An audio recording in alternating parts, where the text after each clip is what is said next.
Shopping plan ചെയ്ത് shopping മാളിന്റെ മുന്നിൽ എത്തിയപ്പോഴേക്കും കറക്റ്റ് സമയം 5:30. പിന്നെ സമയം എങ്ങോട്ട് പോയി എന്നൊന്നും അറിയില്ല. അങ്ങോട്ട് എടുത്തിച്ചില്ല, ഇങ്ങോട്ട് എടുത്തിച്ചില്ല. പിന്നെ ഒരു കൊട്ട ബക്കറ്റുമായിട്ടാണ് ഞാൻ പുറത്തിറങ്ങിയത്. അല്ലല്ല, ഹരിയേട്ടൻ പുറത്തിറങ്ങിയത്. കാരണം മൂപ്പരുടെ ഡിപ്പാർട്ട്മെന്റ് ആണ് ഫിനാൻഷ്യലി, നമ്മൾ വെറും പർച്ചേസിംഗ് മാത്രമേ ഉള്ളൂ. ബില്ല് കണ്ട് ബോധം പോയി നിന്നപ്പോഴേക്കാണ് ഞാൻ ചുറ്റും നോക്കിയത്. സമയം 8 മണി കഴിഞ്ഞോ, ഇരുട്ട്, ക്ലൈമറ്റ് ഒക്കെ മാറിയിരിക്കണോ.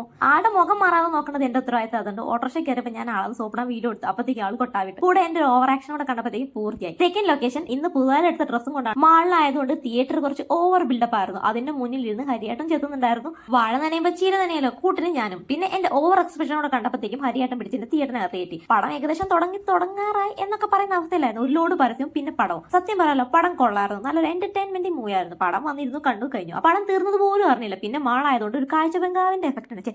ബംഗ്ലാവ് ഓക്കെ. ഇപ്പൊ ടാങ്ക് ഒന്ന് ചെറുതായിട്ട് സ്ലിപ്പ് ആയി പോയി. എസ്കലേറ്റർ ഇറങ്ങുമ്പോൾ ഒരു വീഡിയോ മസ്റ്റാ. അതുകൊണ്ട് ഒരു വീഡിയോ കൂടെ ഒരു കുറവുണ്ടാവില്ലല്ലോ. കുറച്ച് ഓവറായാലും എല്ലാവരും നമ്മൾ ശ്രദ്ധിക്കൂ. ആവശ്യമില്ലാത്ത ഡയലോഗ് എടുത്ത് ഇനിയാണ് റിയാലിറ്റി. ഓട്ടോയ്ക്കായിട്ട് വെയിറ്റ് ചെയ്യണം. ഇതാണ്ടല്ലേ